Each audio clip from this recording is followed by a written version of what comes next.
평생학교 시청자 여러분 반갑습니다. 여행작가 정희섭입니다. 오늘 소개해드릴 도시는 호주의 시드니입니다. 우리가 흔히 말하는 5대양은 태평양, 대서양, 인도양, 남극해, 북극해를 말하고요. 6대주는 아시아, 아프리카, 남아메리카, 북아메리카, 유럽, 그리고 오세아니아를 말하는데요. 호주는 그 자체가 고립된 섬이기도 하지만 스스로가 오세아니아 대륙입니다. 호주의 면적은 774만 제곱킬로미터인데요. 전 세계에서 6번째로 큰 나라입니다. 한반도의 35배, 대한민국 기준으로는 70배가 넘습니다. 섬과 대륙의 기준이 되는 덴마크령 그린란드가 216만 제곱킬로미터이니까요. 그린란드보다도 무려 3배가 더 큽니다. 우리가 흔히 보는 메르카토르 도법으로 제작된 지도로 보면 그린란드가 훨씬 커 보이지만 실제로는 호주가 더 큽니다. 그래서 호주는 형태상으로 보면 섬처럼 볼 수도 있겠지만 가장 작은 대륙이라고 부릅니다. 시드니는 대륙이면서 국가인 호주에서 가장 큰 도시지만 호주의 수도는 아닙니다. 시드니를 호주의 수도라고 알고 계신 분들도 상당히 많으실 것 같은데요. 호주의 수도는 시드니와 멜버른 사이에 위치한 캔버라입니다. 호주의 영어 이름은 오스트레일리아인데요. 유럽에 있는 오스트리아와 혼동하는 경우가 종종 발생합니다. 호주라는 이름은 오스트레일리아를 가차 문자로 읽으면 호사 테라리아주가 되는데요. 앞의 호자와 맨 뒤에 주를 붙여서 만든 것입니다. 이 장명이라는 것이 참 재미있습니다. 시드니를 여행하기 전에 호주의 역사를 조금이라도 좀 알고 가야 되는데요.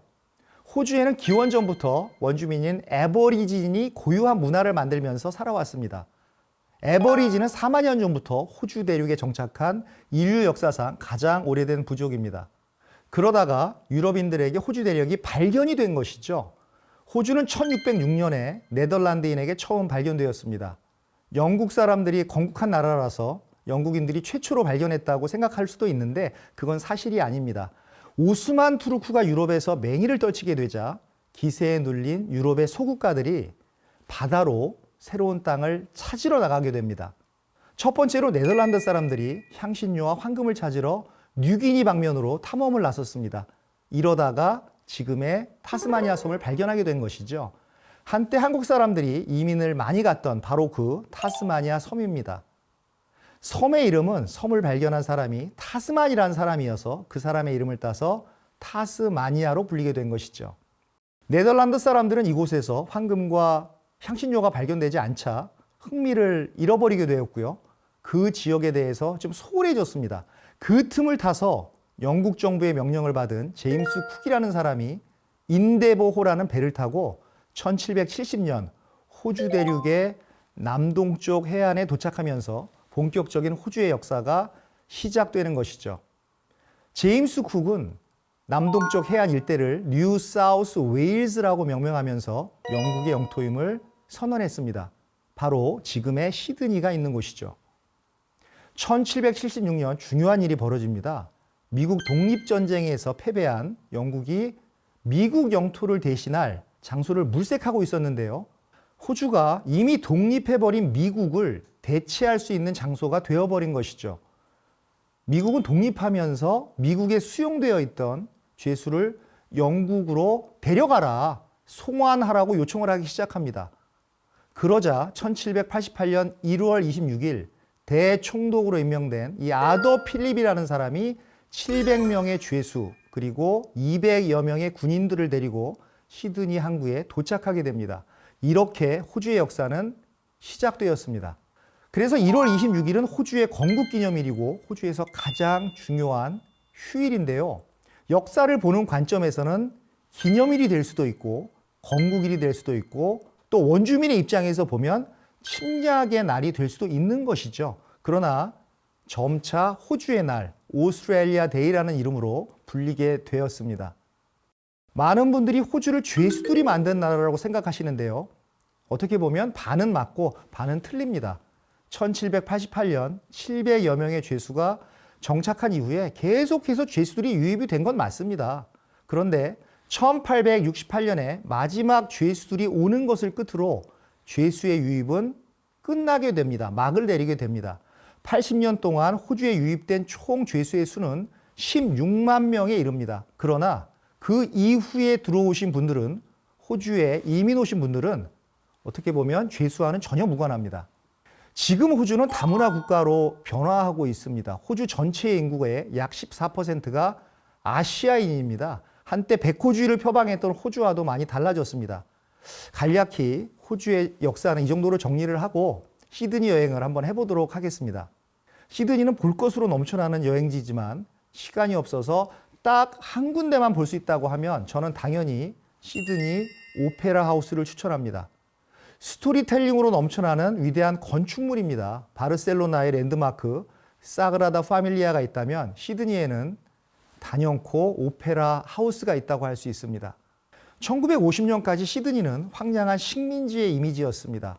그런데 오페라 하우스 하나로 도시를 넘어 한 나라의 이미지까지 바꾸어 버렸다고 할 수가 있습니다.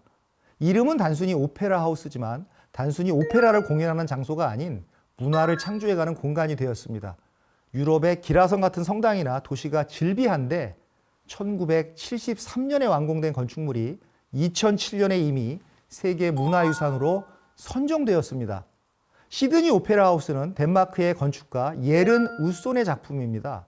1957년 국제 콩쿠르에는 무려 32개국 233개의 작품들이 출품이 됩니다. 그리고 경쟁을 합니다. 그런 경쟁을 뚫고 당당히 당선된 것이 바로 예른 우손입니다.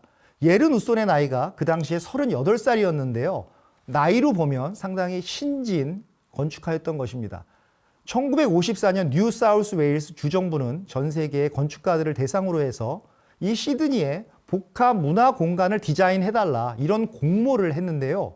당대의 유명한 건축가였던 르 꼬르비지에, 필립 존슨, 알바 알토 같은 거장들이 이 공모에 출품했습니다.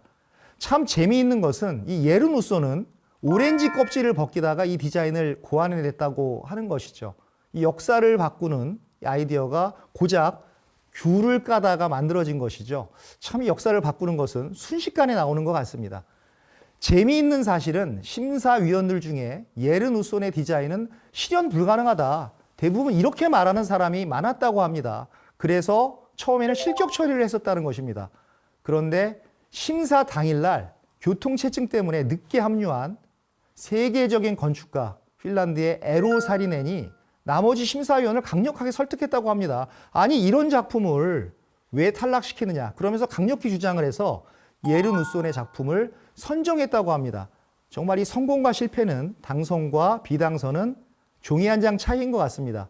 참고로 말씀을 드리면 에로 사리넨은 그 유명한 뉴욕의 존 F 케네디 공항을 설계한 사람입니다. 그런데 이런 우여곡절 끝에 착공을 했는데 큰 문제가 발생을 한 것입니다. 1959년 착공 당시에는 초기 계획상으로는 건축비가 700만 불이면 된다. 이렇게 생각을 했는데 최종적으로는 14배가 넘게 발생을 했습니다. 공사 기간도 처음에는 3년이면 된다. 이렇게 말을 했는데 14년이나 걸려버렸습니다. 그러니까 계속 건축비가 늘어나게 된 것이죠. 이런 건축비를 충당하기 위해서 호주 정부에서는 복권까지 발행했다고 합니다. 그래서 어떤 언론에서는 그냥 철거하자. 돈이 계속 들어가니까 철거하자는 그런 여론까지 생겨났습니다. 이러다 보니까 공사가 마무리되기 전에 이 예른 우손은 프로젝트에서 손을 떼게 됩니다. 1966년 총괄 책임자 자리에서 물러나게 됩니다. 계속 눈덩이처럼 늘어나는 예산에 대한 비난이 가중되었기 때문에 떠나지 않을 수가 없었던 것이죠. 원래 우손은 굉장히 카리스마가 넘치는 사람이었다고 합니다. 그런데 크게 실망을 했습니다. 계속 비난하고 철거하라고 하니까 결국은 호주를 떠난 것이죠. 그러나 결국은 착공 14년 만에 1973년 시드니 오페라 하우스는 이미 돌아가신 엘리자베스 2세 여왕이 참석한 가운데 역사적인 개관을 하게 됩니다. 지금은 연간 3,000회 이상의 공연이 이루어지고요. 1년 방문객만 200만 명이 넘는다고 합니다. 지금까지 누적적으로 5,200만 명이 공연을 관람했고요. 1억 2천만 명의 관광객이 오페라 하우스를 방문했습니다. 내부를 보지 않고 그냥 외부만 보고 간 사람까지 따지면 아마 수억 명에 이를 것입니다. 한때는 철거하라는 비난까지 받았던 시드니 오페라 하우스가 지금은 투자 대비 수익률은 정말 계산하기조차 어려울 정도로 대성공을 거둔 것이죠. 시간이 많이 지나고 이 오페라 하우스 이사회는 1990년 말에 예른 우손에게 화해의 제스처를 보냅니다. 우손도 이것을 흔쾌히 받아들였다고 합니다. 예전엔 떠났지만 다시 돌아온 것이죠. 그리고 2004년 연회장 내부를 우손의 설계로 개조하고 우손룸이라고 명명해 주었습니다. 우손은 2003년 건축계의 노벨상이라고 부르는 프리츠커상을 수상했습니다. 많은 언론에서 오페라 하우스는 호주의 문화와 먼 미래를 내다본 위대한 걸작이라는 찬사를 보냈고요. 프리츠커상 수상자이며 미국의 건축가 프랭크 게리는 예른 우손이 1950년대에 상상할 수 없는 환경과 최고도의 공법을 조화시킨 20세기 최대의 걸작을 탄생시켰다고 극찬한 바 있습니다. 시드니 오페라 하우스는 심각한 계획의 오류를 보여주었죠. 그렇지만 지금은 인류가 지켜야 할 위대한 자산이 되었습니다.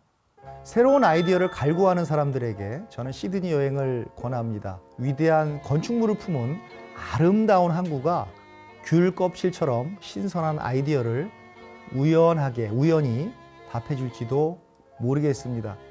오늘은 호주에서 가장 큰 도시 시드니에 대해서 알아봤는데요. 다음은 저 남미 대륙으로 내려가서 항상 탱고의 선율이 도시를 감싸는 아르헨티나의 부에노스 아이레스로 떠나볼까 합니다.